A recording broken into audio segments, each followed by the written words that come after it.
Ladies and gentlemen and boys and girls and children of all ages, you're now tuned in to the Fight Card Podcast, hosted by Spider. Get it, chingazo. Hello, everybody. Spider here once again, TheFightCardPodcast, coming to you from San Antonio, Texas. I have a guest in the studio today. I met this guy years back, man. This is not to say my age, but over 10 years ago, man. Aaron Suarez, bro. How are you, man? Man, I'm doing great. Thanks for bringing me out here. No, by all means, man. I appreciate your time. I know it's your day off today? Yeah, my day off. So, just running errands and, doing dad deals. Did you have to say that because that's your name, Aaron? Or that's just a little... No. Hey, man, earlier we talked a little bit about when you first started training. Now, first of all, what got you involved in mixed martial arts? Well, so my younger brother, so I have four of them. I have one older, I have two younger. And my younger brother, he has he's a little bit, it was a little bit of autism. And so it would just kind of come up where, guys would pick on him and he's like, hey, Aaron, this guy did this. All right, we'll be back. And, he'd go and, fight some guys or whatever, and then come back, go back to playing basketball or whatever we were doing. And it just kind of, we went through like that even through high school as well. And kind of fun. Let me do some more. And then I think after high school, I started getting into boxing. And that was the first thing that I did.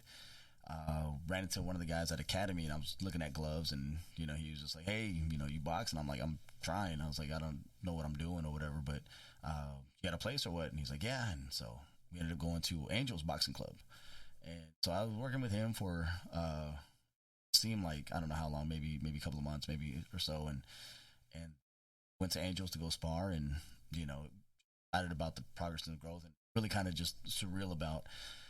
Man, I'm actually in a boxing ring and I'm training. I'm looking around. I'm seeing all these other guys. And second time I went, they just woke up the next day and everything was sore and hurting and didn't want to get up and but then went back to training and it was a really good experience that way. He ended up getting into some trouble. So after that it was. Kind of like, okay, well, what do I want to do? I was like, I do want to fight somewhere else. I just don't know what I can do now. Ended up meeting up with my buddy Aaron De La Garza, who Kung Young Muso, if I hopefully I said that correctly. Yeah, they just opened up 2 schools. It was a karate school, right. And so again, we'd go over there, just kind of hanging out, throwing some stuff back and forth, and nothing really transpired from that. And then I had actually wanted to move to Dallas. Because at that time they had the Lions Den, they had Ken Shamrock, and I remember I was like, all right, cool, I'm going to try to live with my cousin up there, try to do this, and girlfriend at the time, now my wife, she was just like, well, just try this place out, and it happened to be Texas Powerhouse, and went there, and I think I met James, other guy Vince, and this other KW, and grab out of me, and they're just like, hey, you want to come back tomorrow? I was like, yeah. And it was the old place on Austin Highway. Okay. And I was going to ask you which location, because I know just like a lot of schools, I mean, they get bigger, so they expand. Later on, of course, they moved to Nacogdoches, I believe. It was, they went, was it Austin Highway, then they went Crossroads, and then they went to Nacogdoches, and then. Now, let me ask you, when initially you said you wanted to box. Now, when you went to train in MMA, did you already think like, oh crap, I want to do this now? Yeah. I mean, I think the moment Shane threw a kick at me and I lost breath, and I was like, okay, we can kick, and he's like, looking at me like, yeah, and then he takes me down, and I think using the hands was great and fun and everything like that, but then, oh my God, I can use my legs, I can use my knees, I can use my elbows, I can take you to the fight. That's. That's the most purest form of it, is just using everything. Let's see what you got. And then getting the first time I got taken down, and I was just like, I'm just like, I'm not going to do anything. I'm just going to go to my back, or I'm going to go to my stomach, and I'm just going to kind of curl up, and maybe I'll wait to get out. And nope, got choked. He found the opening hooks? Dude, yeah, easily, man. And so, but it was a very humbling experience, that first end of the month, I was fighting in Houston. That quick. Now, let me ask you, when you first started training, I mean, of course, your girlfriend then, your wife now, she was all for it. Yeah. Yeah. Now, when you started fighting, did that change, or was she still supportive, bro? She was still all for it. She's supportive, and still is. It was when I started getting more and more into it, and it's like, okay, hey, well, I got to go train, and man, in order to kind of really compete, you got to be at the gym all the time, and having a girlfriend, having a wife, having kids and everything, like, man, you have to make those tough calls, and sometimes at least for what you're trying to get done, I guess. Oh yeah, definitely, and that's kind of why I asked, because for a lot of fighters, when it comes to support, a lot of them don't get them at home, and of course that's an issue, because it's either stay home with the girl or the wife or the kids, or go train, and it splits the family at sometimes, man. It really does, man. And so I'll tell even the guys that hey man, I was like, you got a girlfriend? And he's just like, well, yeah. And I was like, well, let's break up with her. Like, bring her in. I said, we'll put her down gently, and then we'll go hit some pads. Oh no, for sure, because I mean it's unfortunate, but it happens, man. Now, for those that actually get the support, I mean, of course, locally, I've seen that, and I've seen them, even still going, further, man. Because they do have that support at home. Now, let me ask you. When you first started training, I mean, who was it that you looked up to? I mean, of course, you said Lions Den, Dallas, but was there a fighter that you were like, man, I want to be like that guy? There was a guy in Japan.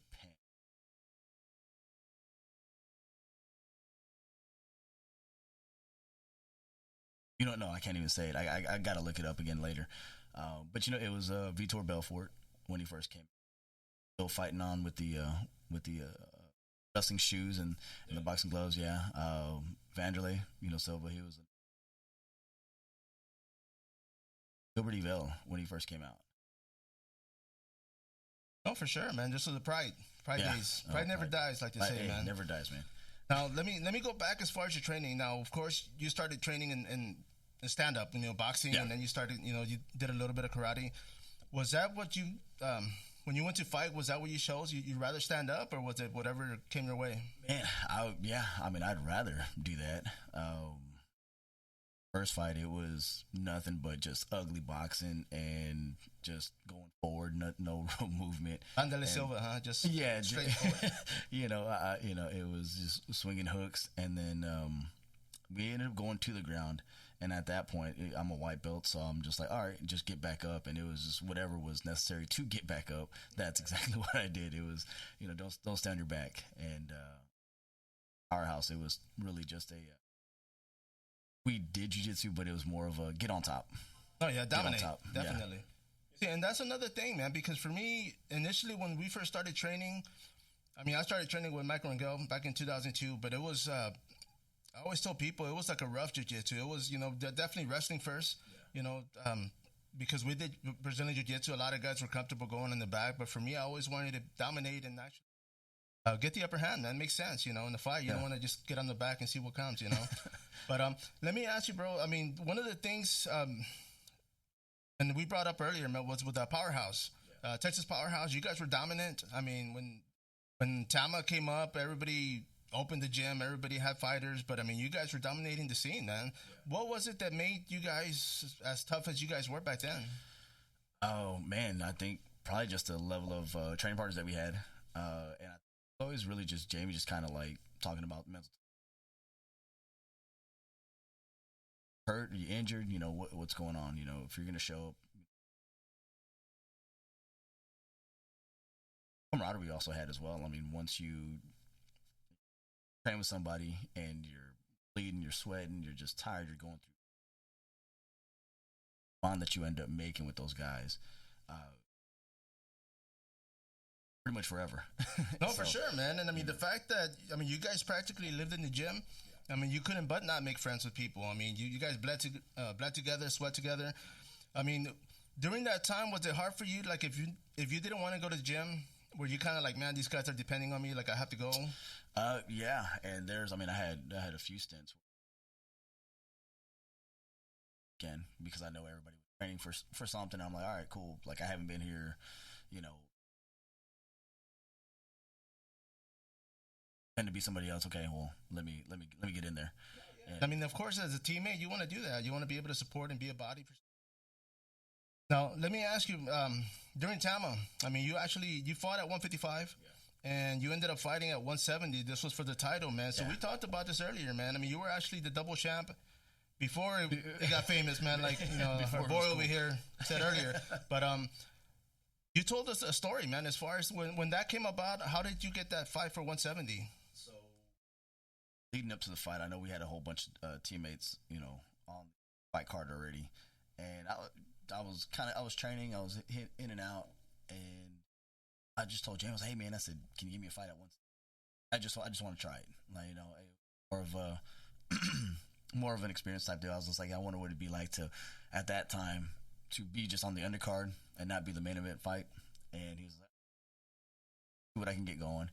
And sure enough, he goes, and fight's getting a little bit closer. And it was on a Tuesday where Jamie calls me up and he's just like, hey, you know, got you a fight at 170. I was like, all right, cool. You know, and I'm thinking a few other opponents and, you know, in mind on who might have dropped out or something. And, oh, well, it's for the title. He's like, so, want it? I was like, all right, yeah. Let's so you were the main event again, man. Yeah, here we go again, right? And I was like, yeah, fuck it, let's do it. You know, what's the worst that's going to happen, right? And he's like, oh, 170. He's like, how much you weigh? I was like, 160. He says, all right, well, let's go get something to eat. So that was probably the easiest camp I ever had. It was, you know, light shadow boxing for about 20, 30 minutes. Look at the guys, see them sweating and you know, really hurting themselves. All right, man, I'll see y'all later, man. We'll give me a double cheeseburger. No, for sure, man. No, we're not sponsored by them, but I mean, where'd you end up going after that? Man, I ended up going to Whataburger, so shout out to Whataburger.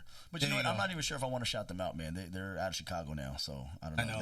Y'all guys come at me, see what happens. I have to go with the In-N-Out after this one, dude. We'll see. Oh, shit, no. Let's not even do that one either. Man, let me ask you, bro, as far as like, I mean, it's been years. I mean, you're still moving, you're still working, you still, you know, train.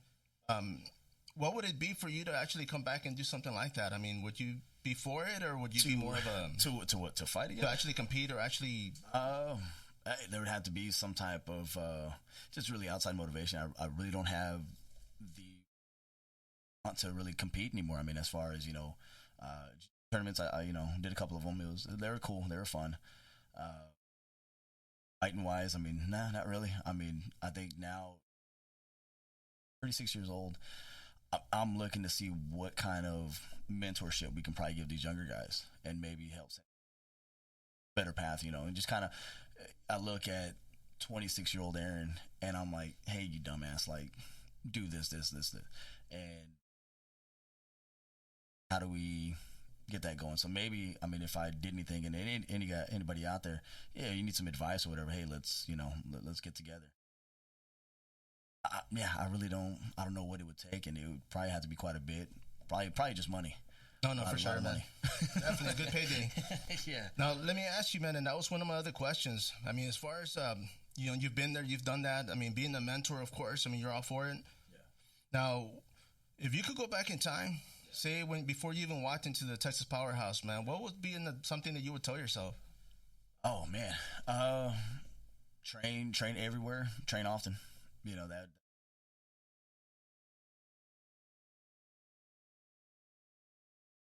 talked about, you know, places and training with people, and I probably would do that a little bit more. More knowledge, some more, you know, views, I guess, point of perspectives when it comes to fighting. Maybe also probably just not be as big of a piece of shit. that might help. That might help. But it was also a lot of ego. But yeah, it would really just be just stay focused, just try to find some seminars, try to find, you know, different schools, go save some money, go travel, go cross train for sure. Go cross train, you know, California, do something. Sure, man. I mean, as far as the ego, you were the double champ, so I'll let that one go, man. Now, and I actually had Steven and his brother, man, Junior, here a while back, and I had asked them, you guys never kept the titles, did you? I did. I took mine. I told Chip he can come fight me for that. There you go, man. He wanted me to. What did he want? He was like, hey, you know, this guy, you know, he's gonna fight for the title. He's this and that. He's just like, so I'm gonna need that belt back. And I was just like, it's already paid for, homie. Like you can try. I was like, how many tickets did you sell? Tell me. Yeah, there you go. I was like, nah. I said, and what's up to Chip, man? I know me and him, we had some stuff back in the back and forth, but I still got those titles. Actually, I brought them back to my house, so you know where we at, Chip. There you go, man. We can do a little underground. I won't say fight. Maybe we'll do like rock paper scissors. Yeah, something. right. We both everybody's got to go to work tomorrow, man. So. No, man. Well, I mean, as far as the titles go, man, I mean, what else did you accomplish during that time? You know what, man? Me personally, I don't. I always kind of downplay it a lot, but I really don't say much. I mean, it's look at the guys that I did fight, and Derek Campos, and probably a famous one is on YouTube, which is with Dustin. Right. And right. A lot of other people don't know is I fought him. I think like a week after I had already fought at 145. So I had fought in Austin, and then I went to go fight him. For me, I think the biggest accomplishment that I wanted to do was just continue just fighting everyone. Even after him, we had another fight set up back here in town like a couple of weeks later. And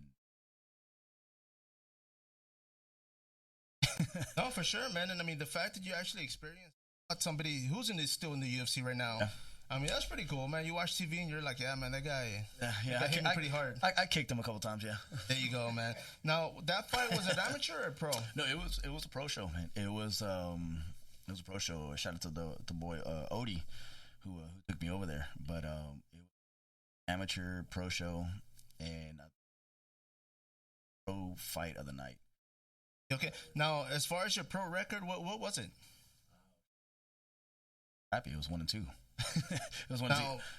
Go ahead. No. Go ahead. No, I was going to ask, was the last two fights losses or wins? Let me see. No, I went 1-1. I fought. So I debuted against Edwin Figueroa, who ended up making. I debuted against him. He was 3-1.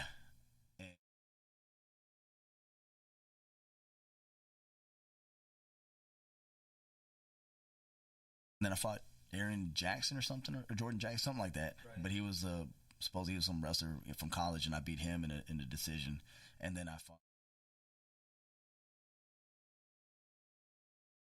Now, when you were fighting, even during that time, what was it that made you stop, or did you just realize that you didn't want to do it anymore? No, man, it wasn't even that. So the fight that we were supposed to have after Dustin turns into a guy from New Mexico. He had a license, and he kept postponing this. He had myself, Schindler, and a few other guys on the contract. He was like, "Yeah, I think I was supposed to fight like Rachel Hugh or something like that." And they had fought like the weekend before, and finally the fight's coming up, and so it was, I guess, contracted under somebody else. So I didn't have a fight, and I was like, "I'm not fighting." I said, "I need some money. Like, what's going on? Something with." I had sold a whole bunch, and then he was like, "Oh, well, I need that ticket money." And I was like, "Well, you told me like that ticket money's mine," and it turned into this big old thing. He ended up canceling the show. Again, he was just like, "Hey, man, whatever you do, just don't go to the fight," because I made the weight. I did everything that I was supposed to do. He says, "Don't go to the show the next day." He's like, "We'll take care of it." And then I was like, "Cool." So he's like, "But get the contract, rip it up." So cool, gotcha. Got the contract ripped up. And when the guy cancels it, finding me, because then it turns into like a showing up. And so I'm just like, damn, okay. And so some more stuff happened, and what really sucked was King of Combat, Ron Hernandez, wanted me to fight for his card, and he's like, "Hey man, I got this and this." I was like, "I can't." I said, "I'm kind of suspended." And so that's why. And then after that, bills added up, had trying to get back. I didn't have no insurance, so I couldn't even do that. Physicals and stuff like that, which paid, quite a bit. Sponsors, I mean, they were out there, but it wasn't really, enough to convince you to want to go and do this. Yeah, and then finally, when I did get into a job that had insurance, and I found out my right eye is probably going to go blind, so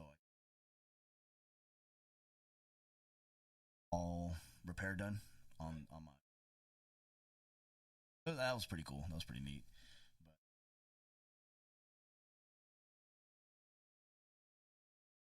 feeling in my heel anymore. So I already had 2 titanium screws in my knee. So I was already kind of beat up. Okay, no, yeah, with injuries, man, of course. I mean, this is something, and for those listening, of course, man, I mean, everybody sees, money, popularity, but I mean, you guys get banged up before you even go to the fight sometimes. Now, when they came for you to actually decide to not, because of everything that happened, did you actually officially retire, or did you just never go back to it? I just never went back to it. I always had plans. I was like, you know what, I don't want to go back into it. But at the time, going back into it, at least the mindset was more like, I'm not trying to chase any type of title or anything like that. I'm going to just chase guys that I want to just beat the crap out of. And, and I had a wide range of guys, all from about 155 to about 2 something. And I was like, I said, I'll do those type of fights and maybe just journeyman a little bit and go from there. So, that was kind of the role that I wanted to do, if I were to come back, which it never happened. So. Right. No, well, for sure, man. I mean, I was a fan. I mean, even back then, man, I mean, I used to see you guys fight, and I knew you guys were going on to something. I mean, a lot of you guys, yourself, Schindler, you had so many freaking names out there, dude. But I mean, all these guys were, they're still out there. You know, Schindler's doing great, doing his fitness up in Vegas. Yeah, there you go, man. And I got to send that guy some money, man, to play a game for me, see if I win. But but stuff like that, man. And I'm glad, dude, because I mean, like you said, you tried to accomplish something. You accomplished a lot more. Mm-hmm. I mean, you're doing great now. Yeah, your family, everybody's at home, everybody's healthy. And, you've been at a job for 10 years, man, of course. So that's an accomplishment within itself, man. So congratulations on that, bro. Appreciate that, man. Appreciate that. Now, I'm going to cut this short, but I will be bringing you back, man. And I do thank you for coming by, dude. I know I told you to bring tacos, bro. I didn't see any, but... Yeah, no, I'm sorry. I ate them on the way over. We'll stop by somewhere on the way out. But I do thank you, bro. Yeah. Thank you for stopping by. Anything you want to say before we wrap this up? No, man. Hey, guys, I'm back on Instagram. So, come hit me up on Instagram. We'll I'll Photoshop you on some stuff, and we'll talk about working out. There you go, man. Maybe you can put a 6-pack on me, man. I got you. There you go. Appreciate you, man. Everybody out there, this is Spider. You have been listening to the Fight Card Podcast. Till next time, follow up.